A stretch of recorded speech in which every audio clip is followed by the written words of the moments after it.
သာသနာတော်နှစ်2564နှစ်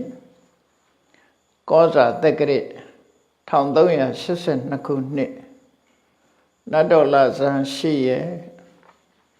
2020ပြည့်နှစ်ဒီဇင်ဘာလ22ရက်အင်္ဂါနေ့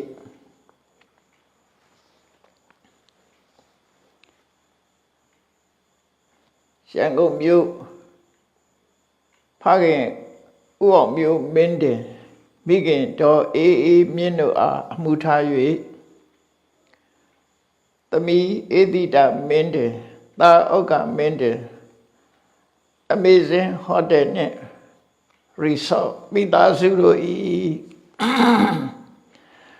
ဓမ္မပူဇာတရားလှူတော်မင်္ဂလာပွဲ၌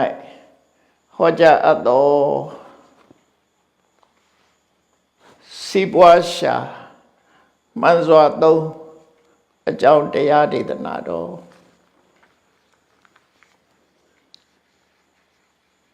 ဒီနေ့ညဓမ္မသဘင်ခန္ဓာကိုရွှေဘုန်းတော်သခင်ရှင်တော်မြတ်ဖျားဤ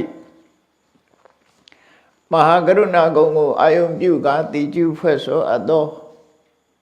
ဝန္ဒနာပနာမအာတိတဂါထာကိုရွတ်ဆိုပူဇော်ခြင်းဖြင့်စတင်ကြရအောင်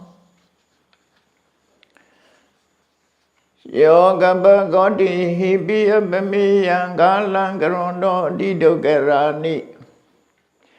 ခေရံကတောလောကဟိတယနာထောနမောမာကာရုဏိကတတတ္တာယောနာထုံဝိနိယမြာစွာတတ္တဝါဤချမ်းသာစီးပွားလိုလားတောင်းတဂုံပေါင်းခါသဖြင့်နာထမြညာခြင်းရှင်တော်မြတ်ဖရာသည်ကပ္ပကောတိဟိပိဂရေကဘာအရေးအတွက်သင်္ချာတို့ဖြင့်တော်လဲအဘယ်မေယံရေတဲ့တိုင်းတာဖော်ပြခြင်းငါမစွမ်းနိုင်ပါသောကာလံလေးအသင်ချေသိမ့်နေကဘာရှိကြသောကာလပတ်လုံးလောကဟိတယတတလောကဤအကျိုးစီးပွားအလုံးငါအတိဒုက္ခရာနိဥစ္စာအသက်ချေလဲအင်္ဂါမေတ္တာကြီးမာသမိသာနှင့်တထာဇနီဆွညင်းကြီးဟုကျက်သီထဝဲငါးသွဲအစုအလုံးခဲရင်တော်မူတို့ကိုကရုဏတော်ဖျားဖြစ်ရန်ဤတန်ကြိုးကိုအာထုတ်တော်မူရသည်ဖြစ်ပြီးခေရန်လက်ချင်းမျက်လုံးအသက်ဆုံးလည်းရဲ့နှလုံးစိတ်ဝံကိုရောဤပင်မညင်းတို့ကတော်ဘောတဏ္ဏချိန်ဖန်များစွာရောက်တော်မူခဲ့ရရှာလိပြီမဟာကရုဏီကသတ္တဝါများယင်ဝေသားကဲ့သို့တနာချစ်ခင်မဟာကရုဏာရှင်ဖြစ်တော်မူသောတသနာထသဝိနည်းများစွာတတ္တဝါဤချမ်းသာစီးပွားလိုလားတောင်းတဂုံပေါင်းခါသဖြင့်နာထမြညာထိုရှင်တော်မြတ်ဖရာအားနမောယုတိပြောင်းပြောင်းမံကိုလျော်၍ကရောယုကျိုးရှိခိုးခြင်းသည်အထုဘဝတုစင်စစ်မသွေဖြစ်ပါစေတည်း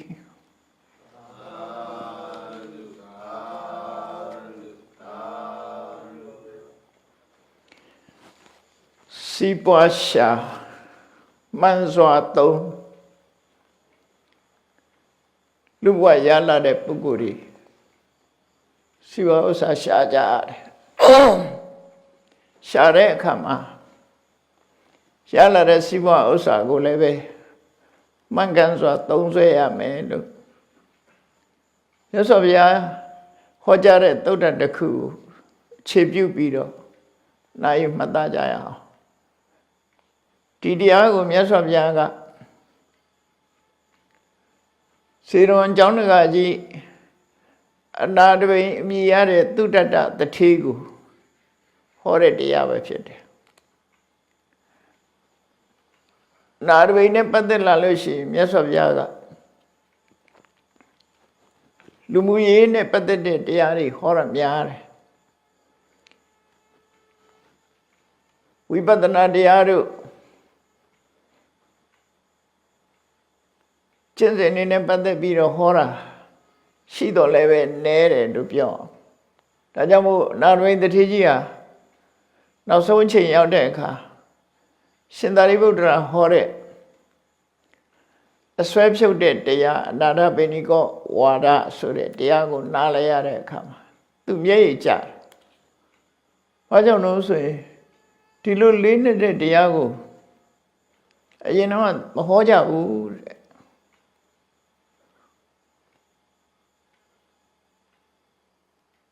ရှင်သာရိပုတ္တရာကဒီတရားမျိုးဟာတဲ့စီးပွားဥစ္စာရှားနေတဲ့ပုဂ္ဂိုလ်တွေကိုသိဟောလိမ့်မရှိဘူးပေါ့ဒါကြောင့်မို့လို့စီးပွားဥစ္စာရှားပြီးလူမှုတမ်းမှုဝါသနာပါတဲ့ပုဂ္ဂိုလ်တွေအတွက်လူတန်းနဲ့ပတ်သက်တဲ့တရားတွေကိုပဲဟောတာဖြစ်တယ်အဲ့ဒီမှာသူလျှောက်ထားသွားတယ်လေးနေတဲ့ဝိပဿနာတရားတွေနဲ့ပတ်သက်ပြီးတော့လေဟောပါဗျာလို့အဲ့ဒါကိုထောက်ထားလို့ရှိရင်အနာရိနဲ့ပတ်သက်တဲ့ဟောတဲ့တရားတွေကဘဝမှာမြည်လို့မြည်ဖို့နေထိုင်ပြီးတော့ကုသိုလ်ကောင်းမှုမြည်လို့လုပ်ရမယ်ဆိုတာသူ့ရဲ့ဇယိုက်ဝါဒနာဣဇာတရားဆန္ဒနဲ့ကိုက်ညီအောင်မြတ်စွာဘုရားဟောတယ်လို့ပဲမှတ်သားရမှာပေါ့အခုဒီသုတ်တန်ကိုဟောတဲ့အခါမှာသုတ်တန်ရဲ့နာမည်ကိုတော့အာဒီယသုတ်တန်လို့ပေးထားတယ်အင်္ဂုတ္တရနိကေပိစကနိဗ္ဗာန်မှာလာတဲ့အာဒီယသုတ်တန်အာရိယဆိုတာစီးပွားရှာခြင်းအကြောင်းလို့ဒီလိုအဓိပ္ပာယ်ရတော့နာရဝိတ္တထေရဘုရားဘာသာမဖြစ်ခင်ကလည်းအလှူဒန်းဝါဒနာပါတယ်စားရမဲ့တောင်းရမဲ့ပုဂ္ဂိုလ်တွေကိုနေ့စဉ်နဲ့အမျှကျွေးမွေးဆောက်ရှောက်လို့သူ့ကိုအနတ္ထပိဏိကလို့အများပြည်သူကခေါ်တဲ့နာမည်နဲ့ပဲတွင်ကျဲသွားတယ်အနတ္ထဆိုတာကိုရမဲ့တဲ့ဆင်းရဲသားတွေကိုပိဋိကအစားအစာပေးတဲ့ပုဂ္ဂိုလ်လို့ဒီလိုဆိုလိုတဲ့အဓိပ္ပာယ်ပေါ့နော်အဲ့တော့သူဝါသနာကိုကလူရတန်းရတာကိုသူစိတ်ထဲမှာကြည်နူးတယ်အလူတန်းရေရောတယ်လို့ဆိုလို့ဘုရားဘာသာဖြစ်တော့လည်းပဲဆက်လက်ပြီးတော့လှူဒန်းတယ်ဘုရားဘာသာဖြစ်တော့ပို့ပြီးတော့လှူတာမြတ်စွာဘုရားနဲ့ရာဇဂုမြို့မှာတွေ့တာသူတွေ့တော့အဲ့ဒီတော့တွေ့တော့ကိုရောကုံဝဲလှုပ်ရင်းကနေပြီးတော့သူနဲ့သမီးရောက်ဖတ်တော်တဲ့ရာဇဂုတထေးအိမ်မှာသူကတဲလေးရှိတာရာဇဂုတထေးကသူလာတာစကားမပြောနိုင်ဘူးအဲ့ဒီနေ့လှုပ်ရှုပ်နေတယ်။ဘာကြောင့်လှုပ်ရှုပ်တုံးဆိုရင်ဖျားမှုရှိတဲ့တန်ဃာတွေကိုဆွမ်းသက်ပင့်ထားတာဖြစ်လို့အဲ့ဒီအလုပ်တွေလုပ်နေတယ်ခါတိုင်းဆိုရင်သူ့ကိုလာကြိုးနိုင်တဲ့အချိန်ပေးနိုင်တယ်ဒီတစ်ခါမကြိုးနိုင်ဘူးဘာကြောင့်လဲဆိုတာကိုစကားစမိပြောတဲ့အခါမှာမြတ်စွာဘုရားပွင့်နေလို့ဖျားမှုရှိတဲ့တန်ဃာတွေဆွမ်းကပ်ဖို့အလုပ်များနေတယ်ဆိုတဲ့အကြောင်းပြောတော့အဲ့ဒီမှာဖျားပွင့်နေဗုဒ္ဓဆိုတဲ့တန်ကြားတဲ့သူ့ရင်နဲ့နှလုံးထဲမှာဆွဲသွားပြီးမြတ်စွာဘုရားစီတော့ရောက်စိတ်ကပ်ပြီးသောတပန်ဖြစ်သွားခဲ့တာဟုတ်အဲ့ဒီနောက်မှမြတ်စွာဘုရားကိုသာဝတိပြည်ကြွဖို့အဲ့တုန်းကပင်သွားတာအဲ့တော့သူကပင်ကိုရဲ့စရိုက်ဝါသနာကိုကလူမှုတမ်းမှုဝါသနာပါတယ်အဲ့တော့မြတ်စွာဘုရားဟောတဲ့တရားတွေဟာလည်းပဲအလူတန်းနဲ့ပတ်သက်တဲ့တရားတွေစီးပွားဥစ္စာရှာတာတွေနဲ့ပတ်သက်ပြီးတော့ဟောတာတွေများတော့လောကလူတွေကလည်းပဲဘုရားဘာသာဖြစ်စေဘုရားဘာသာမဟုတ်တဲ့ပုဂ္ဂိုလ်ပဲဖြစ်စေလူဘဝရလာရင်တော့စီးပွားရှာကြရတာပဲအဲ့လိုစီးပွားရှာတဲ့အခါမှာကြတော့ဘုရားရဲ့အဆုံးအမရကြတော့စီးပွားရှာပုံရှာနည်းကိုတော့အပြစ်ကင်းတဲ့စီးပွားရှာနည်းကိုတော့မြတ်စွာဘုရားဟောတယ်အပြစ်မကင်းတဲ့စီးပွားရေးမလုပ်ဖို့တော့ဆုံးမတယ်ပေါ့ သို့တော့ခဏခေတ်မှာဗမာပြည်မှာတော့မဟုတ်ဘူးဒီမှာတော့မကြားဘူးပေါ့လေရှိကောင်းရှိနိုင်တယ်ကိုရီးယားလူငယ်တွေရဲ့ကိုရီးယားနိုင်ငံလူငယ်တွေရဲ့အကြောင်းနဲ့ပတ်သက်ပြီးကိုရီးယားဘိက္ခုနီမတဦးကပြောသွားတာဘုရားဘာသာဖြစ်လို့ရှိရင်စီးပွားရေးမတိုးတက်ဘူးဆိုတဲ့အမြင်လူငယ်တွေမှာပေါ်နေတယ်တဲ့။ဘာကြောင့်လို့ဆိုရင်စီးပွားရှာတဲ့အခါမှာဒုစရိုက်ကင်းပြီးတော့တရားမျှတတဲ့စီးပွားရေးကိုလုပ်ဖို့မြတ်စွာဘုရားကညွှန်တာကိုအဲ့ဒါကြောင့်ပဲပြောသလားမသိဘူးအဲ့တော့စီးပွားရှာတဲ့အခါမှာတော့မြတ်စွာဘုရားအပြစ်ကင်းတဲ့စီးပွားရှာတရားသဖြင့်စီးပွားရှာတာကိုနှစ်သက်တယ်ဒါတော့မှန်တယ်ဒုစရိုက်နဲ့တရားရှာတာစီးပွားရှာတာကိုတော့အာမပေးဘူးဒါဖြင့်အနာရဝိတ္ထေကြီးကဘာနဲ့စီးပွားဖြစ်တာလဲသူဘယ်လိုစီးပွားရှာတာသူမျိုးရိုးကတထေးတော့တထေးမျိုးရိုးပဲသူဘာစီးပွားလုပ်တုံးလို့စာပေကျမ်းကနေမှာရေးထားတဲ့အချက်တွေကိုကြည့်ရင်သူဟာထိုခေတ်ကအလုပ်များတဲ့ကတိဂောရခဝနိစဆိုတဲ့စီးပွားရေးပေါ့ကတိဆိုတာထွန်ရဲစိုက်ပျိုးတယ်ဂောရခဆိုတာနွားမွေးတယ်ဝနိစဆိုတာအယောင်းဝယ်လုပ်တယ်အဲ့တော့အနာရဝိတ္ထေကြီးရဲ့စီးပွားရေးဟာလဲထွန်ခြင်းစိုက်ပျိုးရေးလုပ်ခြင်းနွားမွေးခြင်းနဲ့အယောင်းဝယ်လုပ်ခြင်းပဲအဲ့ဒါနဲ့ပဲသူချမ်းသာအဲ့တော့အဲ့ဒီလုပ်တွေကတော့ဒုစရိုက်ကင်းတဲ့လုပ်တွေလို့ပြောနွားမွေးတယ်ဆိုတာဟာအသားစားဖို့မွေးတယ်နွားမျိုးမဟုတ်ဘူးနှုတ်စားနွားတွေမွေးတာဘယ်လောက်ထိအောင်မွေးတော့ဆိုလို့ရှိရင်အကောင်ကြီးသိမ့်ထီအောင်ရှိပုံရတယ်ဘာလို့လို့ဆိုရင်သူ့နွားတွေကိုစောင့်ရှောက်တဲ့ပုဂ္ဂိုလ်ဟာရွာတရွာတည်ပြီးတော့နွားကြောင့်သားရွာဆိုပြီးတော့ရှိတယ်သူ့ရဲ့နွားကြောင့်သားနန္ဒဆိုတဲ့နွားကြောင့်သားအကြောင်းစာပေကျမ်းကမှာတစွန်းတစဖော်ပြထားတာရှိတယ်အဲ့တော့နွားမွေးတာဘာအတွက်တုံးလို့ဆိုနွားနို့တို့ဒိန်တို့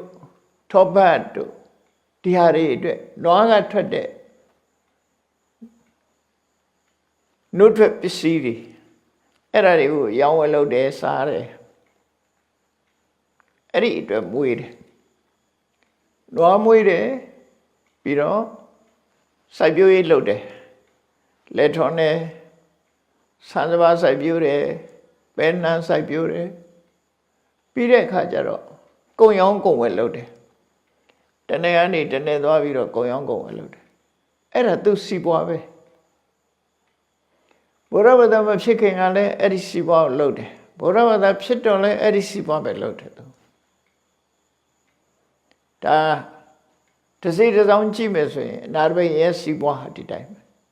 ဝိသခါတို့ရောစီးပွားရောဆိုသူတို့လည်းတူတူပဲဒီစီးပွားကိုပဲလုပ်ကြတယ်အယောင်းဝယ်လုပ်တယ်လက်ထွန်းနဲ့နွားကြောင်းနဲ့အဲ့ဒီဟာတော့အဓိကမြန်မာနိုင်ငံလူနိုင်ငံမျိုးမှာလည်းပဲမြေယာတွေပေါ်များသည့်အတွက်ကြောင့်လက်ထွန်းချင်းနွားကြောင်းချင်းဆိုတဲ့အလုပ်ဟာဒီကနေ့ခေတ်ဒီကနေ့ပုံစံနဲ့ကြတော့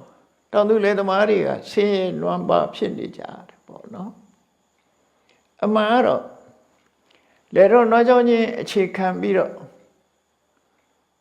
စာအုပ်နေကိုထောက်ပံ့နိုင်တာဖြစ်လို့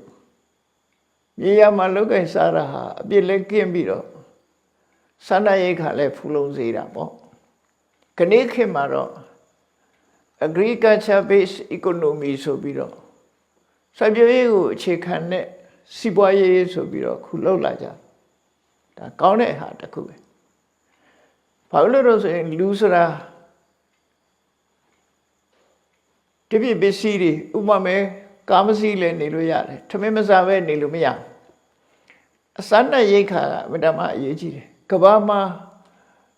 လူတွေ၈ယောက်၁ယောက်လောက်ကစားနပ်ရိတ်ခါမလုံမလောက်ဘူးဖြစ်တယ်လို့ဆိုတယ် ဒါကြောင့်မို့စာနာရိတ်ခတ်ထုတ်လုပ်တဲ့အလုပ်ကတော့အဲ့ဒါမှလှုပ်တဲ့လှုပ်ထိုက်တဲ့အလုပ်ရှေးခေတ်ကတော့ဝိသခာတို့အနာရိန်တို့စီးပွားလုပ်တဲ့ဆိုတာစာနာရိတ်ခတ်ထုတ်တဲ့အလုပ်အယောင်းဝယ်လုပ်ဒီလုပ်တွေကိုလုပ်ကြတယ်သူတို့ကိုမိခိုပြီးတော့လုပ်တဲ့ကြေးရွာတွေသူတို့ကိုမိခိုပြီးတော့နေတဲ့လူတွေဟာအများကြီးပဲ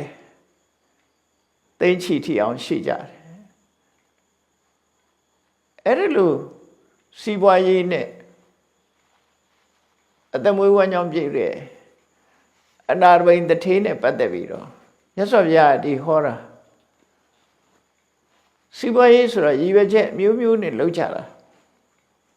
မြတ်စွာဘုရားကမှန်ကန်တဲ့လမ်းကြောင်းပေါ်တင်ပေးတယ်ဟုတ်ပြီစီးပွားလုပ်တာဘာအတွက်လဲ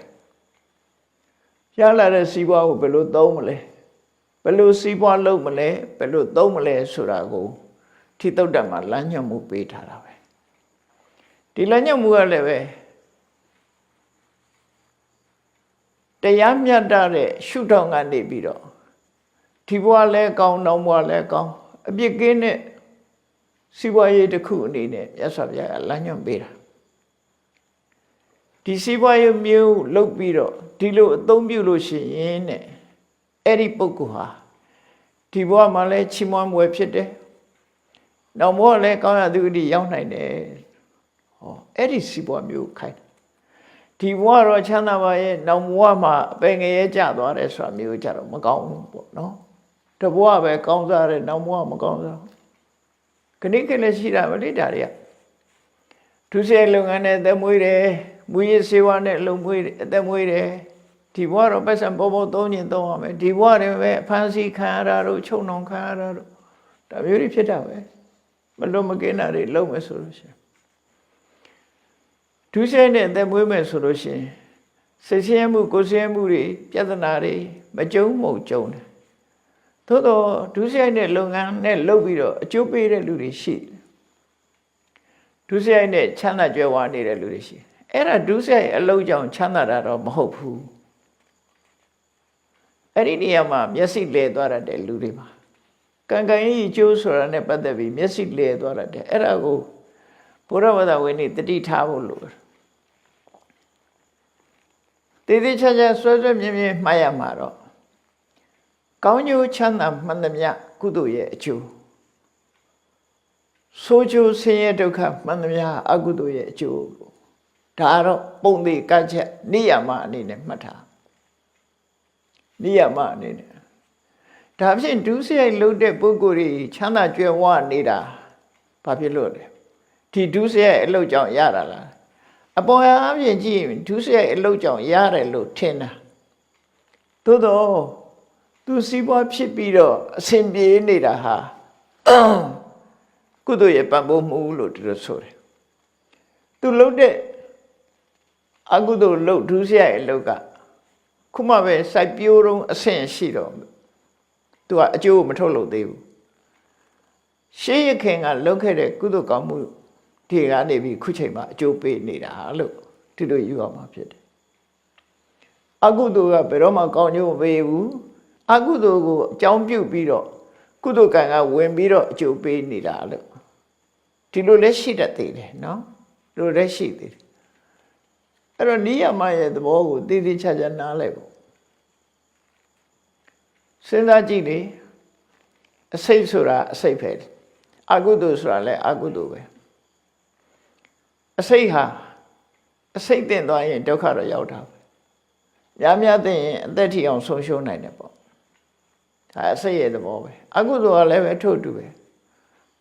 လူဆိုကြဆိုကြပေးမှာပဲအကုသိုလ်ကုသိုလ်ကသာကောင်းကျိုးပေးတယ်လို့အဲ့ဒီသဘောကိုအခိုင်အမာခံယူထားပြီးတော့ဒီကောင်းတာကိုလုပ်ဖို့အမှန်တမ်းအရေးကြီးတာပေါ့နော်ကောင်းတာကိုလုပ်ဖို့မကောင်းတာလုပ်ပြီးကြီးပွားတာလေးတွေကိုသွားပြီးတော့အားကြနေတတ်တဲ့တစ်ခါလူဆိုတာသို့တော့မကောင်းတဲ့အလုပ်တွေကအကျိုးပေးပြီဆိုတဲ့အခါမှာလိမ့်နေအောင်ခံရတတ်တယ်ပေါ့နော်အဲ့တော့စီးပွားလုပ်တဲ့ပုံစံကို မြတ်စွာဘုရားကအနာရဝိန်တထေးကြီးကိုဟောတာဒီတုတ်တာနာရဝိန်ကအကြောင်းကိုတနေ့2ခေါက်ရောက်တယ်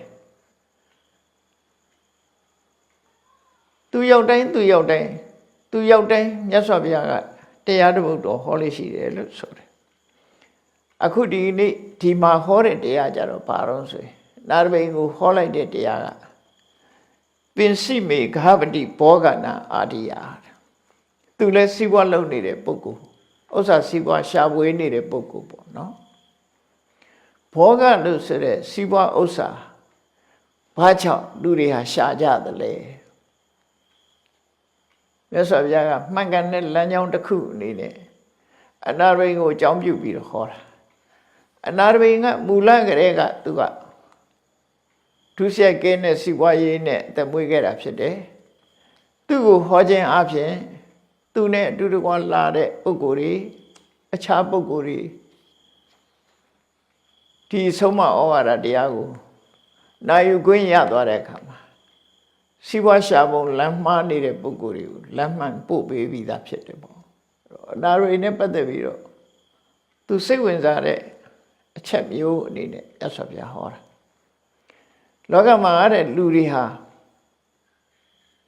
လူဖြစ်လာလို့ရှိရင်စီးပွားဥစ္စာတိုးတက်အောင်အလုပ်တစ်ခုလုပ်ကြတယ်ခဏခေတ်မှာဆိုရင်တော့အလုပ်တွေပိုများတယ်ပေါ့နော်လုပ်စရာတွေလည်းပိုများတယ်စီးပွားရှာတဲ့အကွက်ကလည်းများရှေးခေတ်ကတော့စီးပွားရှာတယ်ဆိုတာသိအများကြီးမဟုတ်ခြုံပြောလိုက်လို့ရှိရင်တော့တူတူတော့ကြမှာပါစိုက်ပျိုးရေးလုပ်တယ်မွေးမြူရေးလုပ်တယ်နောက်မင်းမှုတန်းနဲ့သက်မွေးကြတာရှိတယ်အမှုတန်းနဲ့သက်မွေးတာခဏခေတ်လည်းပဲဒီလိုပါပဲသက်မွေးကြတယ်အဲ့ဒီထဲမှာမြတ်စွာဘုရားကစီးပွားဥစ္စာဘာကြောင့်ရှာကြတယ်လဲရှာတဲ့အခါဘယ်လိုရှာရမလဲရှာလို့ရလာတဲ့ပစ္စည်းဟာဘယ်လိုမှန်ကန်စွာအသုံးပြုရမလဲအဲ့ဒါကိုနာရဝိန်တထေးကြီးကိုဩဝါဒပေးတာပဲစီးပွားလဲရှာရတဲ့အခါမှာတရားသဖြင့်တရားမပြတ်စီးပွားရှာရလာတဲ့စီးပွားကိုဘယ်အတွက်သုံးချရမလဲအဲ့ဒါလို့ဆိုရင်အခုဘဝလည်းကောင်းတယ်နောက်ဘဝလည်းကောင်းတယ်ဆိုတဲ့လောကမှာမိသားစုဘဝနဲ့နေပြီးတော့စီးပွားဥစ္စာလုပ်နေတဲ့ပုဂ္ဂိုလ်တွေအတွက်တော့ဒီတရားဟာတကယ်ဘဝအတွက်ခိုင်လိုင်းတစ်ခုပဲလို့ဒီတိုင်းသွားလို့ရှိရင်လမ်းဆုံးပန်းတိုင်ဆိုတာအမှန်တမ်းကောင်းတဲ့လမ်းဆုံးပန်းတိုင်ကိုရောက်မှာပဲဖြစ်တယ်ပေါ့အဲ့တော့လောကမှာဟုတ်ပြီစီးပွားရှာတယ်ဆိုတာအကြောင်း၅မျိုးနဲ့စီးပွားရှာကြတယ်ရည်ရွယ်ချက်၅မျိုးရှိကြတယ်လို့ရှာတဲ့အခါမှာမြတ်စွာဘုရားထည့်ပြီးတော့ဟောတယ်စီးပွားရှာရင်ဘယ်လိုရှာရမလဲရှာပုံရှာနည်းကစီးပွားကိုတရားတဲ့နိလန့်နဲ့ပဲရှာရမယ်ဆိုတဲ့အတိတ်ပဲကြိုးစားပြီးတော့စီးပွားရှာလုံလဝိရိယစိုက်ထုတ်ပြီးတော့ကိုအားနဲ့ကိုဉာဏ်စွမ်းအားကာယစွမ်းအားနဲ့ပဲစီးပွားရှာမယ်အဲ့ဒီမှာဘုရားကိုယ်တိုင်သုံးထားတဲ့စကားလုံးလေးတွေကိုပြောရမယ်ဆိုရင်ဥဋ္ဌာဏဝိရိယဓိကတာသူစီးပွားရှာတာဟာတက်ကြွလုံလဝိရိယနဲ့ကြိုးစားပြီးတော့စီးပွားရှာတယ်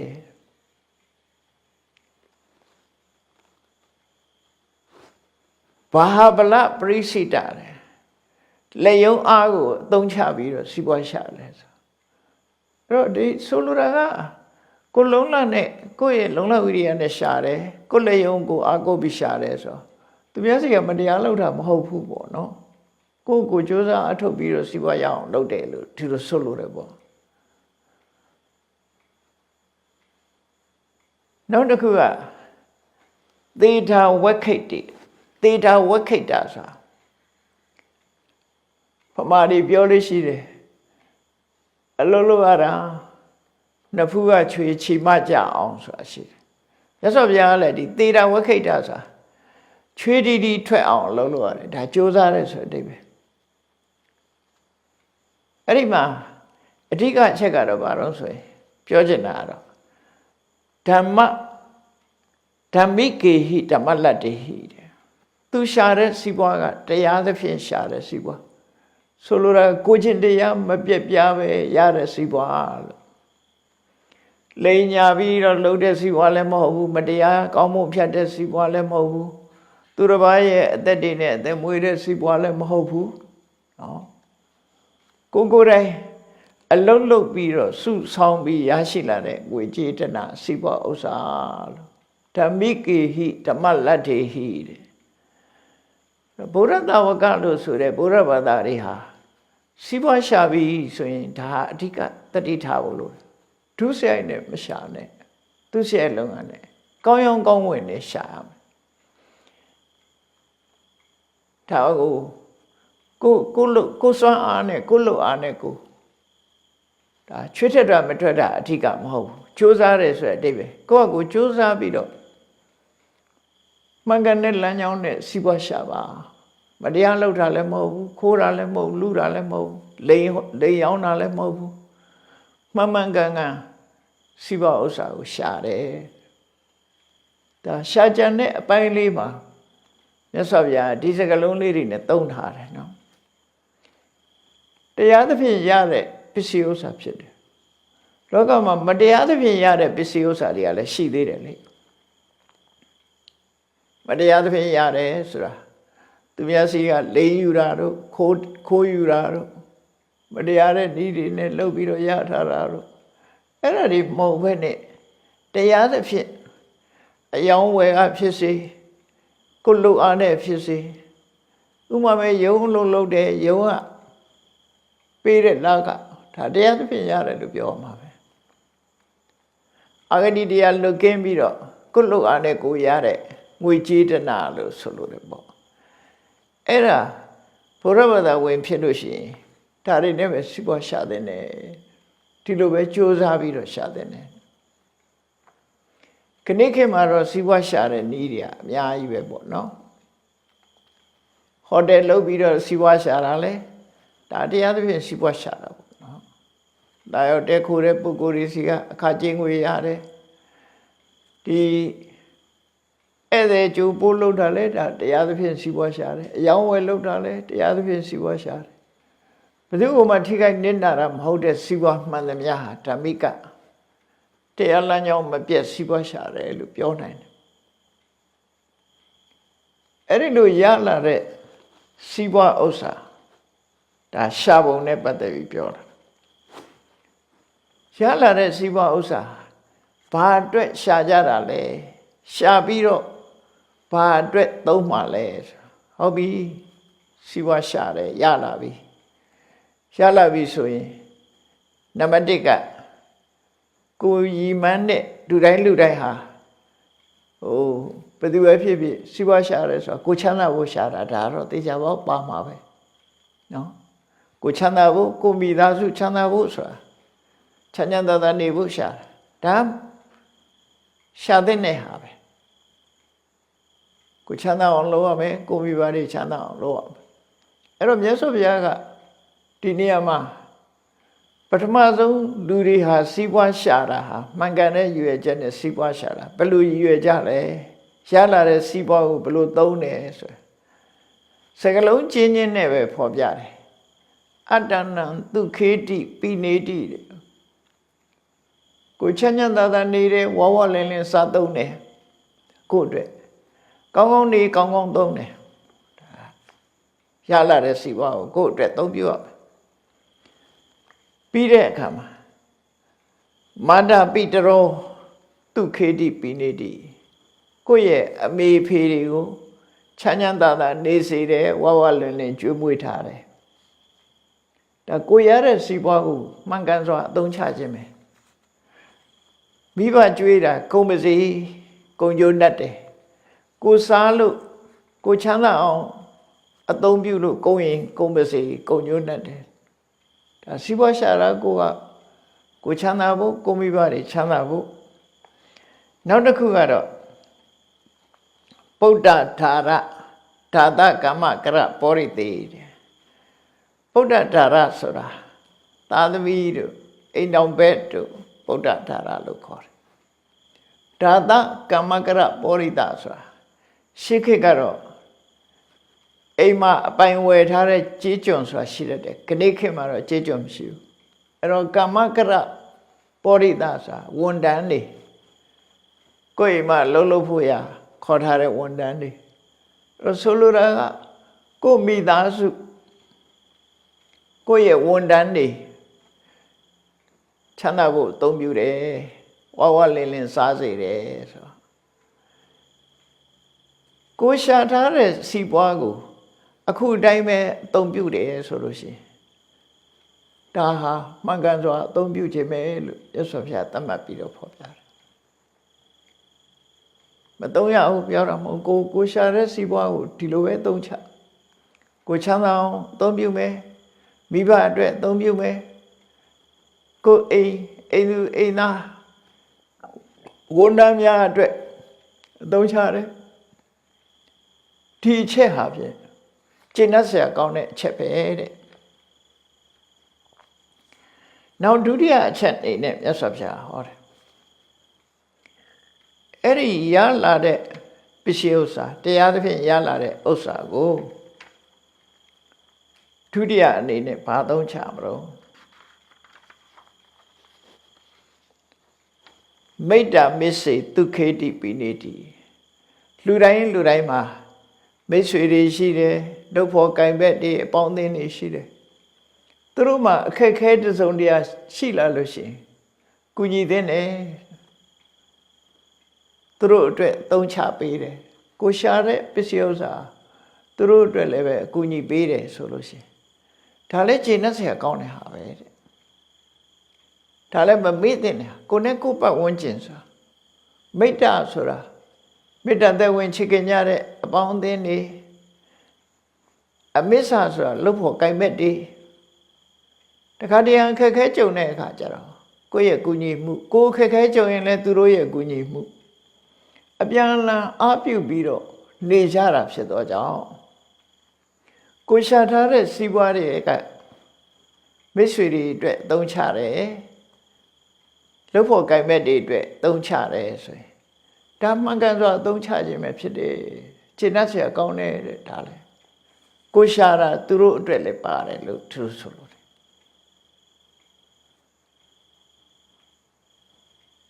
နောက်တတိယအချက်ကြတော့မြတ်စွာဘုရားပါဟောတော့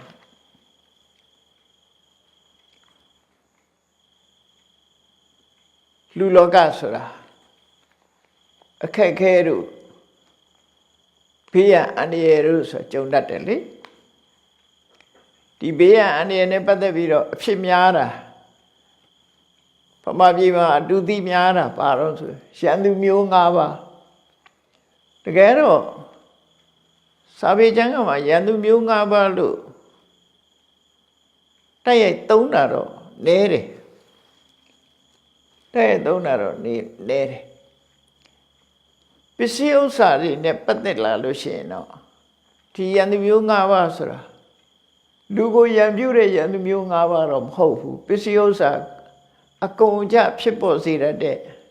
အခြေအနေဆိုးတွေကိုဆိုလိုတာပဲလူတွေဆိုတာအများနဲ့နေကြတဲ့အခါမှာကိုပစ္စည်းဥစ္စာတွေဟာ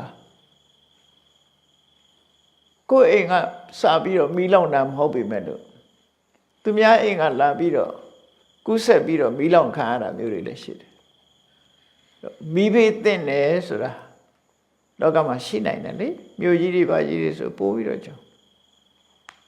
ခင်မီတိုးတက်နေတဲ့မြို့တွေဒီနိုင်ငံတွေတောင်မှပဲမီးဘေးဆိုတာရှိတာအဲ့ဒီလေအဲ့ဒါကိုပဲမီးကိုပဲရန်သူလို့သဘောထားပြီးတော့ပစ္စည်းဥစ္စာကိုဖျက်လို့မိဘေးသင့်တဲ့အခါမှာကိုရှာထားတဲ့ပစ္စည်းဥစ္စာဟာမိဘေးကြောင့်ဆုံးရှုံးသွားတဲ့ပစ္စည်းဥစ္စာတွေအတွက်အစားထိုးကာကွယ်လို့ရတယ်မရှာဘူးဆိုရင်မီးလောင်ကုန်သွားရင်စားကြမရှိဖြစ်မယ်ပေါ့နော်အဲ့တော့ရှာဖွေပြီးစုဆောင်းထားတဲ့ငွေကြေးဟာဒီလိုဘေးရန်အန္တရာယ်ကြုံလို့ရှိရင်သုံးချနောက်တစ်ခါ ရေဘေးဆိုတာမထင်မှတ်ပဲနဲ့မျိုးတွေရွာတွေရေလွှမ်းတတ်တယ်ရေလွှမ်းသွားတဲ့အခါကျတော့ကိုပစ္စည်းတွေပါသွားတတ်တယ်အဲ့လိုပါသွားလို့ရှိရင်လည်းပစ္စည်းဥစ္စာတွေဆုံးရှုံးတာပဲဗမာပြည်မှာကိုတခါတော့တောင်သာဘက်မှာကျက်သွန်နေဆိုင်တယ်သူတို့စီမှာရေဘယ်တော့မှအိမ်အောက်ရောက်တာမဟုတ်တော့ကျက်သွန်တွေကိုရေအောက်ဖြန့်ထားတယ်ညကြတော့မထင်မှဘဲနဲ့မိုးတွေရွာတောင်ကြရေတွေလာပြီးတော့အိမ်အောက်ထားတဲ့ကျက်သွန်တွေအကုန်ပါသွားတာဒါမျိုးလေးခြုံတတ်တယ်လေရှိတာတွေကုန်ရောရေမျောသွားအနာရဝိတထေးကြီးကိုယ်တိုင်ကလည်းသူကပိုးရှန်နဲ့ငွေချေးတွေကိုသူတို့ခေတ်ကတော့မြေကြီးတွေမြုပ်တယ်မြေကြီးတွေမြုပ်ထားလေးရှိတယ်ခုခေတ်လိုဘန်စနစ်မရှိဘူးဘန်စနစ်မရှိတော့တွင်းတူးပြီးတော့မြေကြီးတွေမြုပ်ထားကြသူမြုပ်ထားတာတာဝတိဆိုတာအစိရဝတိမြေကမ်းဘေးမှာရှိတာ哦အစိရဝတိမြေကမ်းဆိုမြစ်ဆိုတာဘာနဲ့တူတော့ဆိုမူးမြစ်နဲ့တူတယ်တောင်ကြရေတွေလာရင်ခါတဲ့ရေစီးကတန်းတယ်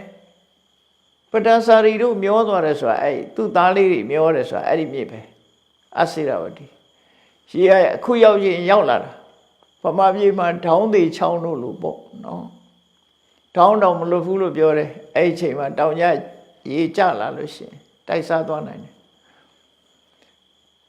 အဲ့ဒီမှာနာရဝိတထေးကြီးကမြေကမ်းမှာသူပစ္စည်းတွေမြုပ်ထားတာဩရေတိုက်စားပြီးကြွားတဲ့ရေထဲပါသွားတော်တော်များများပစ္စည်းတွေပါသွားဘူးတယ်သူဆင်းရဲသွားသေးတယ်ကျွေးတွေပြန်မရတာတို့မြုပ်နှံသိမ်းဆည်းထားတဲ့ပစ္စည်းတွေကခုနရေတိုက်စားလို့မြေထဲပါသွားတာတို့အဲ့လိုဆုံးရှုံးမှုတွေဖြစ်တတ်တယ်ပေါ့အဲ့ဒီလိုဖြစ်လာလို့ရှင်အစားထိုးယက်တည်နိုင်မှုအတွက်ဒီစီးပွားဥစ္စာကိုရှာကြရတယ်ရှာပြီးတော့အသုံးချတယ်လို့သူတို့ဆိုတယ်တခါတည်းကျတော့အဲ့ဒီသဘာဝဘေးမဟုတ်ဘဲနဲ့တိုင်းပြည်အုပ်ချုပ်တဲ့မင်းဆိုးရာဇာတွေကနေပြီးတော့ဒဏ်တက်တာတို့ဘာတို့ကိုယ့်ရဲ့လုံရောက်နဲ့ပတ်သက်ပြီးတော့မင်းဆိုးရာဇာတွေကဒဏ်တက်တာတို့ငွေကြေးတနာဆောင်ခိုင်းတာတို့လှုပ်လာတဲ့အခါကျတော့ငွေမရှိရင်အတော့ဒုက္ခရောက်မှာအဲ့တော့ပစ္စည်းရှာထားတဲ့ဆိုမင်းဆိုးရာဇာတွေကငွေတန်တက်ပြီဆိုလို့ရှိရင်လည်းကိုယ်ကပေးနိုင်ရမယ်ပတ်စံရှိတဲ့ပုဂ္ဂိုလ်ကပေးပြီးတော့ကိုယ်မှအနေနဲ့ကင်းအောင်လုပ်လို့ရတယ်နောက်တစ်ခုကတော့စောရကိုဗမာလူကတော့သခိုးလို့သာပြန်တကယ်ကတော့စောရဆိုတာတပုံလုံးလည်းပြန်လို့ရတာပေါ့နော်တောတွင်တပုံတွေဗမာပြည်မှာလည်းခဏခေတ်မှာရှိတာလက်နဲ့ကိုင်အဖွဲ့အစည်းတွေပေါ့အခေါ်တော့ပြောင်းချင်းပြောင်းသွားကြအဲ့ဒီမြို့ပေါ်မှာနေတဲ့လူတွေလည်းပဲခွန်တက်ကောက်တာတော့ပတ်စံပေးရင်ပေးမပေးလို့ရှိရင်ဒုက္ခရောက်တာပဲပေးနိုင်တဲ့ပုဂ္ဂိုလ်ကြတော့လေလွတ်သွားအခုလောလောဆယ်တောင်ဖြစ်နေတာမျိုးတွေစောရဆိုတာအဲ့ဒီလိုပုံကန်းနေတဲ့ပုဂ္ဂိုလ်တွေမှန်သမျှဟိုတိတ်ပုံခိုးတဲ့သခိုးလည်းပါပေါ့နော်ခုနလိုလက်နဲ့ကိုင်ပုဂ္ဂိုလ်တွေကနေပြီးတော့ဝေကြီးရဏတောင်းရင်လည်းပဲမပေးနိုင်ရင်လူဖမ်းခံရပေးနိုင်လို့ရှိရင်လွတ်မြောက်တယ်အဲ့ဒါအတွက်အသုံးချရင်လေဒါကိုချမ်းသာဒုက္ခအတွက်အသုံးချတာမဟုတ်မှန်ကန်တဲ့အသုံးချမှုပဲလို့မြတ်စွာဘုရားဟောတယ်နောက်ဆုံးတစ်ခုကတော့ကိုယ်အိမ်မှာပြောမကောင်းဆိုမကောင်းမလိမ္မာတဲ့ငွေစေဝါဆွဲတဲ့အသုံးဖြုံကြီးတဲ့သားသမီးဆိုတာပေါ်လာတတ်တယ်အတောင်စားမဲ့တဲ့သားသမီးဆိုတာပေါ်လာတတ်တယ်သူကလည်းရှိသမျှပစ္စည်းတွေဖြုံတတ်တယ်အဲ့ဒီလို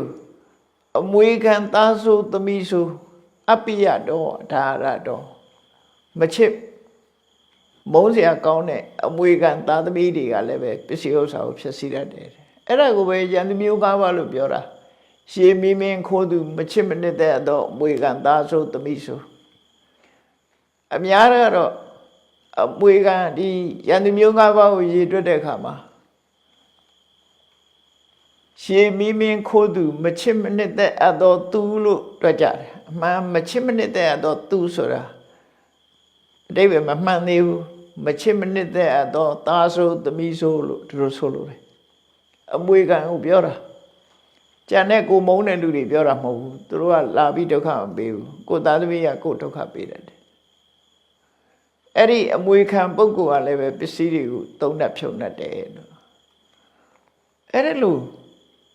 လောကမှာဒါကိုအာပရာလို့ခေါ်တယ်မထင်မှတ်ပဲရောက်လာတတ်တဲ့ဘေးရအန္တရာယ်မိလောင်တာဆိုတာလည်းမမျောလင့်မဲနဲ့လောင်ခါရတယ်ရေတိုက်စားသွားတာဆိုတာလည်းမမျောလင့်မဲနဲ့ပဲမင်းတို့ရသားတွေကအခွန်တိုးကောက်တာတို့ဒဏ်ချတာတို့ဆိုတာလည်းမမျောလင့်မဲနဲ့ဖြစ်တတ်တယ်အဲ့ဒီဘုံတကနေကနေပြီးတော့ငွေကြီးတောင်းခံတာလည်းမမျောလင့်မဲနဲ့ဖြစ်တတ်တယ်ကိုယ်အိမ်မှာရှိတဲ့သားစုသမီးစုတွေကဖြုံးတာဆိုတာလည်းပဲဖြစ်လာတတ်တယ်ခဏခေတ်မှကြတော့တိုးတောင်လာလိုက်သေးတယ်ကိုဗစ်ရောဂါဖြစ်လို့စီးပွားဥစ္စာတွေပြက်ကုန်ကြအယောင်းဝယ်တွေပြက်ရှိသမျှလေးထိုင်စားနေရတာဒါလည်းရန်သူပဲယောဂါလဲနော်လောက်ကင်စားတော့လို့မရတဲ့အခြေအနေမျိုးဖြစ်လာအဲ့တော့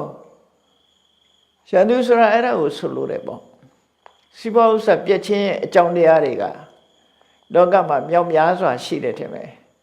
ဒါနမူနာအနေနဲ့အဖြစ်များတာအနေနဲ့မြတ်စွာဘုရားထုတ်ပြထားရေမင်းမင်းခိုးသူမချစ်မနစ်တဲ့တော့မွေးကန်သားဆိုသမီးဆိုဆိုတာအဲ့ဒီလိုဘေးရန်မျိုးတွေဟာမထင်မှတ်ဘဲနဲ့ကျုံလာတတ်တယ်ကျုံလာလို့ရှိရင်ကိုရှိတဲ့ပစ္စည်းနဲ့ကိုဒုက္ခမဖြစ်အောင်ကာကွယ်လို့ရတယ်ပစ္စည်းဥစ္စာရှိတဲ့ပုဂ္ဂိုလ်ကအကာအကွယ်လုပ်လို့ရတယ်လို့သူတို့ပြောတယ်အကယ်၍သာကိုယ်မှာပစ္စည်းဥစ္စာမရှိဘူးဆိုရင်လူဒုက္ခရောက်ကာဝယ်လို့မရနိုင်ဘူးအဲ့တော့ဒီနံပါတ်3အချက်နဲ့ပစ္စည်းဥစ္စာကိုအသုံးချမယ်ဆိုရင်လည်းဒါမှန်ကန်စွာအသုံးချခြင်းပဲလို့ပြောကိုရှာဖွေတာဒါအတွက်လည်းပါတယ်ဆိုလိုတာပစ္စည်းဥစ္စာတွေကိုတရားသဖြင့်ရှာပြီးရင်သိသိရမယ်သိသိထားတဲ့ပြီးတဲ့အခါမှာဒီအချက်တွေအတွက်အသုံးချရမယ်လို့ဒီလိုပြောတာနော်ဒီကိစ္စတွေကျုံလာလို့ရှိရင်အသုံးချရမယ်နောက်တစ်ခုကတော့ဘာလို့ဆိုရင်လူဆိုတာလူဝတ္တရားတွေရှိတယ်လူတရားတွေကိုလောက်ရတယ်မိသားစုတိုင်းမှာလူဝတ္တရားဆိုတာလာဗမာပြည်မှာဆိုလို့ရှိရင်နော်ဝတ္တရားဆိုတာတွေကမင်္ဂလာဆောင်တို့ဘာတို့ဖိတ်လို့ရှိရင်သွားပြီးတော့လက်ဆောင်ပေးရတာတို့ဒါမျိုးတွေဒါဝတ္တရားလို့ခေါ်တယ်လူတွေရဲ့ထုံတန်းစင်လာတွေကများတယ်လူမျိုးတွေရဲ့ထုံတန်းစင်လာအတိုင်းမသွားလို့လည်းမရဘူး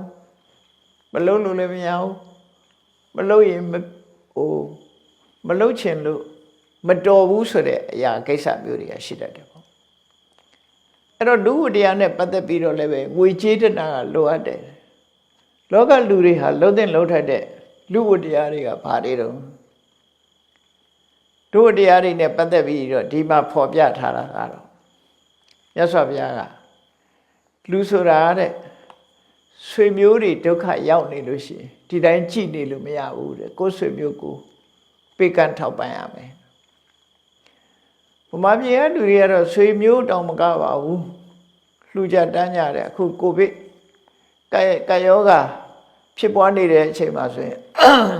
ပြည်သူလူထုတွေကရေရောစွာလှူကြတန်းကြတာတွေတွေ့စေရနာထက်သန်စွာလှူဒန်းကြတယ်တနည်းအားဖြင့်ပြောမယ်ဆိုရင်ကိုယ်နိုင်ငံသားတွေကကိုယ်ဆွေမျိုးတွေပဲပေါ့နော်အဲ့တော့ဆွေမျိုးတွေကိုလိုအပ်တဲ့အချိန်မှာကုညီထောက်ပံ့ပေးတယ်အဲ့ဒါကိုညာတိပလိလို့ခေါ်တယ်ပလိဆိုတာပမာတွေထဲမှာတော့ပလိနတ်စာကျွေးတယ်ဆိုတဲ့အသုံးနဲ့တူတူပဲအဲ့တော့ဆွေမျိုးတွေကိုပေးကမ်းတယ်စွန့်ကြဲတယ်ဒါကိုညာတိပလိလို့ခေါ်တယ်နောက်တစ်ခုကလူတိုင်းမှာဧည့်သည်ဆိုတာရှိတတ်တယ်ဧည့်သည်နဲ့ပတ်သက်လာလို့ရှိရင်နော် လူတွေဟာသူ့ဧည့်သည်ကိုယ့်ဧည့်သည်ဆိုလို့ခရီးသွားတဲ့အခါခုခေတ်မှသာဒီတဲကိုကန်တွေဟိုတယ်တွေ guest house တွေနဲ့တက်ခုစရာရှိတာရှင်းတော့ဒီလိုမဟုတ်ဘူးကိုယ်စီလာကိုယ်အိမ်တဲသူစီလာသူ့အိမ်တဲဆိုတာမျိုးလို့ဧည့်သည်ဆိုတာသိပြက်လိမရှိကြအောင်နော်ဗမာလူမျိုးတွေထုံတဲ့စလားဧည့်သည်ဆိုတာရှိကြတယ်အခုကတော့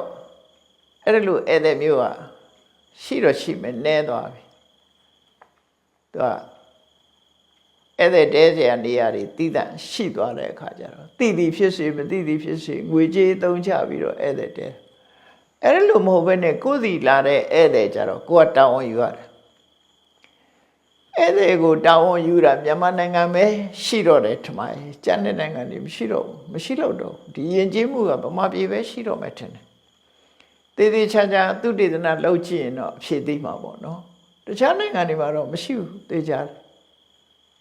ဖိတ်မှသာသွားလို့ရတာမဖိတ်ဘဲနဲ့လာတဲ့ဧည့်သည်ဆိုမြန်မာပြည်မှာပဲရှိလိမ့်မယ်မြန်မာပြည်ကတော့ဧည့်လာရင်ကိုပဲပျော်ပြီးတော့ဧည့်သည်ကိုကြောကျွေးကြတယ်ဧည့်မျောနေတာတောင်ရှိတယ်ဗမာပြည်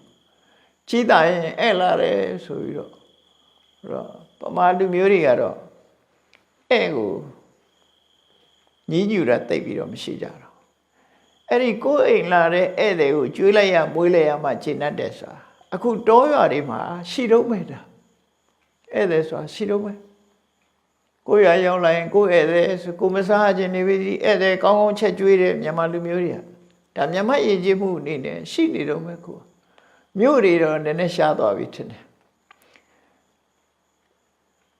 အဲ့ဒါလို့အဲ့ဝပြုတာကိုလည်းအတိဋ္ဌိပလိလို့ခေါ်တယ်အစိုးရတွေကြတော့ကိုယ်ကဖိတ်တဲ့နိုင်ငံခြားဧည့်သည်တွေတို့နော်အစိုးရအချင်းချင်းသွားတဲ့ဧည့်သည်တွေထမင်းကျွေးရတာတို့ဘာလို့ဒါမျိုးတွေအခုချိန်မှရှိတော့နိုင်ငံတော်ဧည့်သည်ဆိုပြီးတော့ဧည့်သည်ကိုကျွေးရမွေးရတာကိုတိဋ္ဌိပတိလို့ခေါ်တယ်အဲ့ဒါလည်းယဉ်ကျေးမှုတရားအနေနဲ့လူမှုရေးရကုသိုလ်ကောင်းမှုပြုခြင်းတစ်မျိုးပဲဧည့်သည်ကျွေးတာဟာဒီကုသိုလ်မရဘူးမဟုတ်ဘူးကုသိုလ်ရတယ်ကုသိုလ်ရတဲ့ကိစ္စတစ်ခုပဲနောက်တစ်ခုကတော့ဘာလို့ဆိုရင်ကိုမိသားစုထဲမှာဘိုးဘွားပြီးပင်ကစပြီးကိုဆွေတွေမျိုးတွေထဲမှာတမလုံးဘဝရောက်သွားတဲ့ပုဂ္ဂိုလ်တွေဘယ်နည်းပဲရကွယ်လန်းတာနှစ်ပတ်လဲဘလောက်ဘယ်နှစ်နှစ်ပြည့်ဆိုတာမျိုးတွေလုပ်ပြီးတော့လူတွေကကုသိုလ်ကောင်းမှုလုပ်ကြတယ်အဲ့ဒါကိုပုဗ္ဗပေတပလိလို့ခေါ်တယ်ကွယ်လွန်ခြင်းဘယ်နှစ်ပြည့်ဆိုပြီးတော့လုပ်လေကုသိုလ်ကောင်းမှုလုပ်ပြီးတော့သူ့အတွက်ကုသိုလ်အမြတ်ရှိစုတာဟာလည်းပဲဗုဒ္ဓဘာသာတွေမှာရှိတော့မြန်မာပြည်မှာလည်းရှိနေတော့မို့ဒါကိုပုဗ္ဗပေတပလိလို့ခေါ်တယ်နော်အဲ့လိုကုသိုလ်ကောင်းမှုလုပ်ကြတယ်နောက်တစ်ခုကတော့ဘုရင်တွေကတိုင်းပြည်အုပ်ချုပ်တဲ့မင်းဆိုးရာဇာတွေအတွက်အခွန်တော်ဆက်တရတာကိုရာဇပလိလို့ခေါ်တယ်အချိုးကြအမြတ်တော်ကွန်နော်စားတော့ခွန်လုပ်ငန်းခွန်စသဖြင့်အဲ့ဒီခွန်တွေပေးရတာလေရာဇပလိလို့ခေါ်တယ်အဲ့ဒါတွေလည်းမှန်မှန်ကန်ကန်ပေးခြင်းဟာကုသိုလ်ရတဲ့အလုပ်ပဲကုသိုလ်မရဘူးတော့မဟုတ်ကုသိုလ်ရတာပဲဒါလည်းစေရနာနဲ့အခွန်ကိုဝန်ထမ်းလို့ရှိရင်လည်းပဲကုသိုလ်ဖြစ်တာပဲနောက်တစ်ခုကဒေဝတာပလိတဲ့ဒေဝတာပလိဆိုတာကိုမျိုးဆွေမျိုးအစဉ်ဆက်ကနေပြီးတော့လက်တွေကိုပူဇော်ပတ်သမှုပြုတာအဲ့ဒါကိုတချို့ကနတ်ကိုးကွယ်တာလို့ထင်တယ်နတ်အောင်မဆွဲဘူးတို့ဘာတို့နတ်အောင်ဆွဲတာကိုပဲအဆွဲလန်းတစ်ခုလို့ပြောကြတာလည်းရှိတယ်မြတ်စွာဘုရားဟောထားတာကတော့အဲ့ဒါလို့မဟုတ်ဘူးเนาะကိုးကွယ်တာနဲ့ပူဇော်တာနဲ့ကတခြားစီပဲအိမ်လာတဲ့ဧည့်သည်ထမင်းကျွေးတာကိုးကွယ်တာမှမဟုတ်တာထို့တူပဲနတ်ကိုလည်းပဲပေးနေကြပူဇော်ပွဲတစ်ခုပေးတာဒါဒေဝတာပလိလို့ခေါ်တယ်အဲ့ဒါမျိုးကလည်းပဲကိုရိုးရမပြက်ပြုလုပ်ခြင်းကိုမမြင်ရပေမဲ့လို့ နတ်တွေကကိုယ့်ပေါ်မှာမေတ္တာတက်ရောက်တယ်ရိုးရာကိုဖြတ်လိုက်လို့ရှိရင်လေသူတို့ရင်ထဲမှာမကြည်မနှက်ဖြစ်နိုင်တယ်ဒါနော်တော်လူမဟုတ်သည့်အတွက်ကြောင့်မသိကြတဲ့အခါကျတော့ဒါဘာမှမဖြစ်ဘူးလို့တို့ထင်တယ်ဟိုလိုနတ်ပြောတာနတ်ကိုယ်ွယ်တာဖရာတရားတန်ခါနေမဟုတ်ဘူးနတ်ကိုအလေးထားပြီးဒီလိုကိုယ်ွယ်တာပြောရတော့မဖြစ်သင့်ဘူးပေါ့ခုနလိုနတ်အုံးသီးဆွဲတယ်ကိုရိုးရာအရာပူဇော်နေကြအောင်ပူဇော်တယ်နောက်ဆုံးပဲဖရာပန်းတင်ရင်ကနေပြီးတော့ဒီဖရာပန်းနတ်ကနေပြီးတော့ဖရာကိုလှူဖို့ဆိုပြီးတော့ပေးမယ်ဆိုရင်အဲ့နတ်ကကိုပို့ပြီးတော့ယေရှုတင်မှာအဲ့တော့ဒေဝတာပလီထဲမှာအကောင်းဆုံးဒေဝတာပလီကတော့အုံးသီးဆွဲတာမဟုတ်ဘူးကုသိုလ်ကောင်းမှုလုပ်ပြီးတိုင်းအမျှဝေတာအကောင်းဆုံးပဲပေါ့နော်ဒါလည်းဒေဝတာပလီလို့ပြောတယ်ကုသိုလ်လုပ်ပြီးတဲ့အခါတိုင်းမှာကိုမမြင်ရပေမဲ့ကိုယ့်ရဲ့အိမ်ဆောင်နတ်ကိုဆောင်နတ်ကျောင်းဆောင်နတ်ဆိုတာလို့ပေါ့နော်ဒါတွေကစာထဲမှာအဆောင်နတ်လို့ဆိုပေမဲ့လို့ကိုယ်လာဆောင်းလျှောက်နေတာတော့မဟုတ်ဘူးကိုယ်နဲ့ပတ်သက်ပြီးတော့ဖြစ်နေတာအဲ့ဒါကိုဆိုလိုတယ်လို့ယူဆအဲ့တော့ကိုယ်နဲ့အနီးပတ်ဝန်းကျင်မှာဖြစ်နေတဲ့နတ်တွေကိုကိုယ်တိုင်ကကုသိုလ်ကောင်းမှုလုပ်တိုင်းအမျှပေးဝေခြင်းအပြင်သူတို့နဲ့မိတ်ဆွေဖြစ်ပြီးသူတို့ရဲ့ဆောင်းလျှောက်မှုကိုရတယ်မြတ်စွာဘုရားကဘယ်လောက်ထိဟောထားတော့ဒေဝတာနုကံပိတောပေါ်သောသရဗတ္ထာနိပတ္တိကိုကနတ်တွေကိုအရေးတယူလုပ်ပြီးတော့ကုသိုလ်အမျှဝေငှလို့သူတို့မှာဘုံတကုတိဆိုတက်သွားတဲ့အခါမှာသူတို့ကကိုယ့်ကိုတနာဆောင်းလျှောက်လာတယ်မိဘကကိုယ့်ကိုကြည့်ကိုယ်သားသမီးကိုကြည့်တယ်လို့ပဲနတ်တွေကကိုယ့်အတွက်စိတ်ချနှံ့ပြီးတော့နတ်တွေကချနှံ့ပြီးတော့ကြည့်ပြီးတော့ဘေးကနေမရောက်ရအောင်သူတို့ကြိုတင်သိလို့ရှိရင်လေလမ်းလွဲပေးတယ်ကုညီတယ်မဆာတယ်အနေရကင်းအောင်လုပ်ပေးတယ်ဒါအချွန်တက်ကြီးနဲ့ကောင်းကင်ကဆင်းပြီးတော့လာလောက်မှာမဟုတ်ဘူးပေါ့နော်တခါတည်းကြုံတတ်တယ်မို့လားကိုယ်ကခကြီးသွားတယ်ကားပြက်နေတယ်တော်ကြီးထဲမှာတော်လန်းထဲမှာကားပြက်နေတယ်ကိုနဲ့သိတဲ့မိတ်ဆွေကရောက်လာပြီးတော့ကူသွားတယ်သို့မဟုတ်ကိုကူညီမဲ့ပုဂ္ဂိုလ်ရောက်လာတယ်အဲ့လိုမျိုးတွေဟာနတ်တွေရဲ့အကူအညီဆိုဖြစ်နိုင်တယ်မြမရာဇဝင်မှာရှိတဲ့ကျန်စီမင်းကြီးဟာမင်းပြ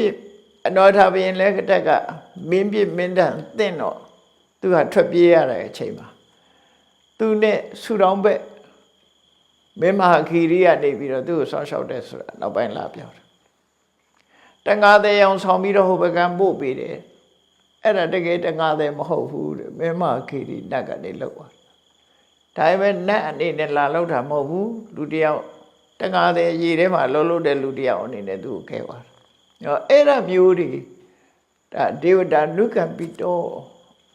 နတ်တွေရဲ့ဆောင်းရှောက်မှုကိုခံရတယ်လို့ပြောနိုင်တယ်အဲ့တော့ဒေဝတာပလိဆိုတာလေလောက်တာ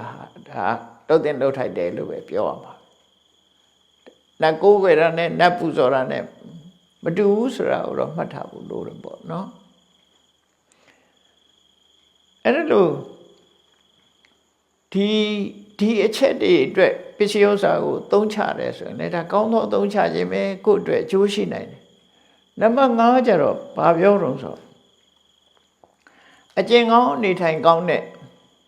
သမဏပြမနာရှင်းတော့ကတော့ဘာသာရေးသမားတွေကိုခြုံပြီးတော့သမဏနဲ့ပြမနာကိလေသာငြိမ်းအောင်ကျင့်နေတဲ့ပုဂ္ဂိုလ်တွေကိုသမဏကိလေသာတွေကိုတွန်းလှန်ဖယ်ရှားတဲ့ပုဂ္ဂိုလ်တွေကိုမကောင်းမှုတွေတွန်းလှန်ဖယ်ရှားတဲ့ပုဂ္ဂိုလ်တွေကိုပြမနာဆိုပြီးတော့အဲ့ဒီဘာသာရေးဆိုင်ရာအကျင့်သီလကောင်းတဲ့ပုဂ္ဂိုလ်တွေကောင်းတဲ့အည်အသွေးရှိတဲ့ပုဂ္ဂိုလ်တွေကိုနော်အဲ့ဒီပုဂ္ဂိုလ်တွေဟာကိုချင်းသီလနဲ့ပြည့်စုံကြတယ်သူတို့ကိုသူတို့ဆုံးမကြတယ်သူတို့စိတ်ငြိမ်းအေးအောင်နေကြတယ်အဲ့ဒီပုဂ္ဂိုလ်တွေကိုဌာနကောင်းမှုသူတို့ကိုလှူဒန်းပြီးတော့ဌာနကောင်းမှုပြုတာဟာလည်းပဲလှုပ်တဲ့လှုပ်ထိုက်တဲ့အလုပ်ပဲတဲ့အသုံးချတဲ့နဲ့အဲ့တော့အနာရောဂီတထေးကြီးကိုမြတ်စွာဘုရားဒီတရားဘာကြောင့်ဟောရတော့ဆိုတာစဉ်းစားကြည့်ပေါ့နော်နာရောဂီတထေးကဘုရားဘာသာလည်းဖြစ်ပြီးဖះလည်းကြောင်းဤဆောက်လှူထားတယ်အဲ့တော့ဒီတရားဟာ အလုံးအတွက်ခိုင်လိုင်းတဲ့ဖွယ်ဖြစ်အောင်မြတ်စွာဘုရားလမ်းညွှန်မှုပြောတာလူဖြစ်လာရင်စီးပွားရှာမယ်ရှာရင်တရားသဖြင့်ရှာရလာတဲ့ပစ္စည်းကိုနံပါတ်1မိမိကိုယ်တိုင်မိဘတွေမိသားစုတွေကိုယ့်ရဲ့ဝန်ထမ်းတွေချမ်းသာအောင်ထားနံပါတ်2မိတ်ဆွေသင်္ဃာတွေချမ်းသာအောင်ထောက်ပံ့နံပါတ်3ဘေးရန်အန္တရာယ်ကျုံလာလို့ရှိရင်ငွေကြေးတနာကိုသုံးချပြီးတော့ကာကွယ်နံပါတ်4လူမှုရေးနဲ့ပတ်သက်ပြီးတော့ဆွေတွေမျိုးတွေထောက်ပံ့တာတို့ဧည့်သည်တောင်းတဲ့အတွက်ကျွေးမွေးတာတို့ကိုယ်ဆွေတွေမျိုးတွေကတမန်တော်ကပြောင်းသွားတဲ့ပုဂ္ဂိုလ်တွေရည်စူးပြီးတော့ကုသိုလ်ကောင်းမှုလုပ်တာတို့ဘုရင်မင်းတွေအခါအဲ့လိုဆိုတောင်းဆိုတဲ့အခွန်ပဏ္ဏတွေကိုပေးတာတို့ကိုမီယိုဖလာနတ်တွေကိုပူဇော်ဝဲပေးတာတို့တနည်းအားဖြင့်အမြတ်တမ်းပေးဝေတာတို့ဒါကောင်းတဲ့အလုပ်တွေပဲနောက်ပြီးတော့ဌာနကောင်းမှုလုပ်တယ်အဲ့ဒီအချက်၅ချက်နဲ့ပစ္စည်းဥစ္စာကိုသုံးချရမယ်ဒါမှန်ကန်စွာသုံးချတယ်လို့ခေါ်တယ်အဲ့လိုမှန်ကန်စွာသုံးချခြင်းဖြင့်မြတ်ဗုဒ္ဓရဲ့အရိယတာဝကမြတ်ဗုဒ္ဓရဲ့တပိတာဝကတွေဟာဘုရားဒီဗုဒ္ဓတာဝကအရိယတာဝကလို့သုံးထားတော့မြတ်စွာဘုရားရဲ့တပိတွေအနာတွင်ကအရိယတာဝကပဲအဲ့ဒီလိုသုံးထားတဲ့အရိယတာဝကတွေမှာလက်တွေ့မှာဘာအကျိုးရှိတယ်လဲခုတိုင်သုံးချလို့ရှင်စီးပွားရှာတော့ကလည်းတရားသဖြင့်ရှာတယ်ရလာတဲ့စီးပွားကိုလည်းမှန်ကန်စွာသုံးချတယ်လို့အဲ့ဒီလိုအသုံးချလိုက်လို့သူရှာဖွေထားတဲ့ပစ္စည်းဥစ္စာတွေကုန်သွားရင်တောင်မှပဲရှင်းတတ်တယ်ငါသုံးချလိုက်တာငါအလကားသားတစ်ခုမှမဟုတ်ဘူးလှုပ်တဲ့လှုပ်ထိုက်တဲ့နေရာတွေငါလှုပ်တာပဲရှင်းတတ်တယ်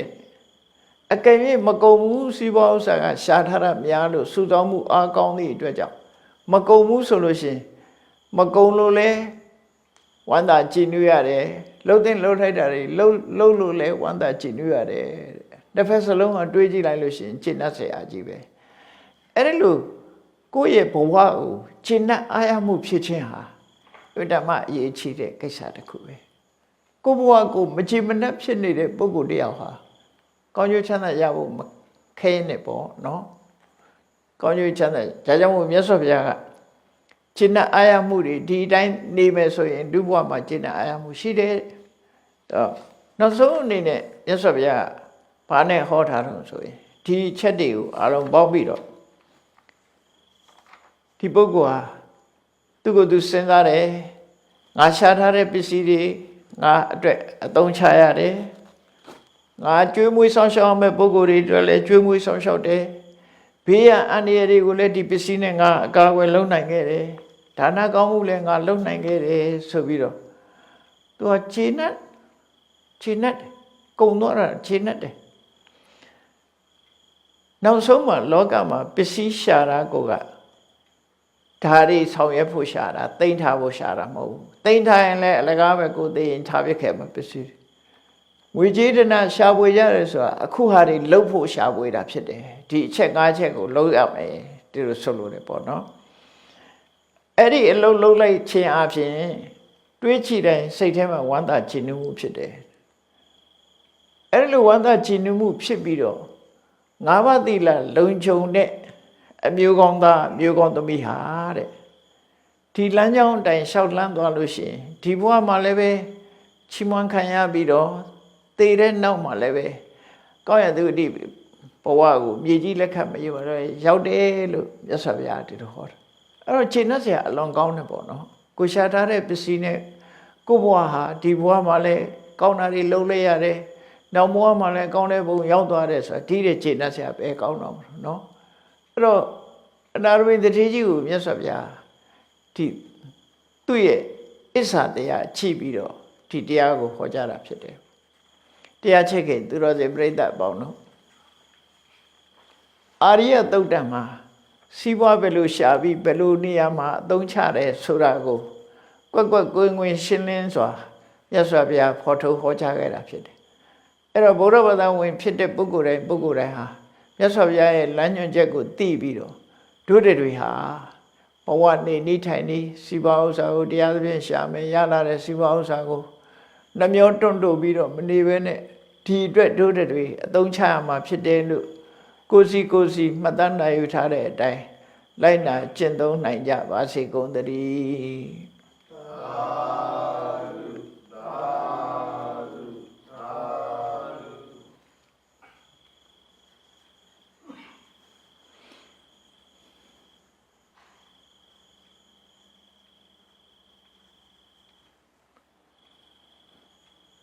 ကုသိုလ်ရှင်တွေကတိုက်ဆိုရင်ဆိုလိုက်ရည်စက်ချရအောင်နော်ရှေးစက်လေးချနော်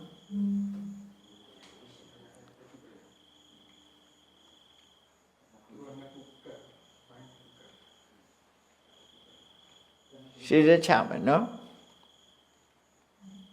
အရှင်ဖယားဖယားတွေတော်တို့သည်ဓမ္မအတိညာရရှိစေရန်ရှိတန်ကြလျက်ဓမ္မသဘင်ဆင်ကျင်ပါပြုလုပ်ကြ၍အမတဒါနာဓမ္မဒါနာတရားအလှတော်ကိုပေးလူကြပါကုန်၏တရားတော်မြတ်ကိုရိုသေလေးမြတ်စွာမမတ်သားသာအာယုန်ထားလျက်နာကြားကြပါကုန်၏တရားတော်မြတ်ကိုတတဗ္ဗဝတ္ထုအစုစုတို့ဖြင့်ပူဇော်ကြပါကုန်၏ယနေ့ယခုအာထုတ်ပြုလို့ရသောဤကောင်းမှုဤကုသိုလ်စေရနာသည်နိဗ္ဗာန်ချမ်းသာ၏အကြောင်းအထောက်ပံ့ဖြစ်ပါစေတည်းဤကောင်းမှုဤအဖို့ဘာကကိုအမိအဖအဖိုးအဖွာဆရာသမားမှစ၍ကဘာသူကဘာသာလူနတ်မြမတတ္တဝါများတို့အားကုသိုလ်အမြတ်ဝေငှပါကုန်၏ကုသိုလ်အမြတ်ကိုယ်စီရကြကုန်သည်ဖြစ်၍ကိုယ်စိတ်နှဖျားချမ်းသာကြသည်ဖြစ်ကြပါစေကုန်သတည်းအာလုံးကြားကြသမျှအမြတ်ရှုတော်မူကြပါကုန်လောသာဓုသာဓုသာဓုအာလုံးကြားကြသမျှအမြတ်ရှုတော်မူကြပါကုန်လောသာဓုသာဓုသာဓုအာလုံးကြားကြသမျှအမြတ်ရှုတော်မူကြပါကုန်လောသာဓုသာဓုသာဓု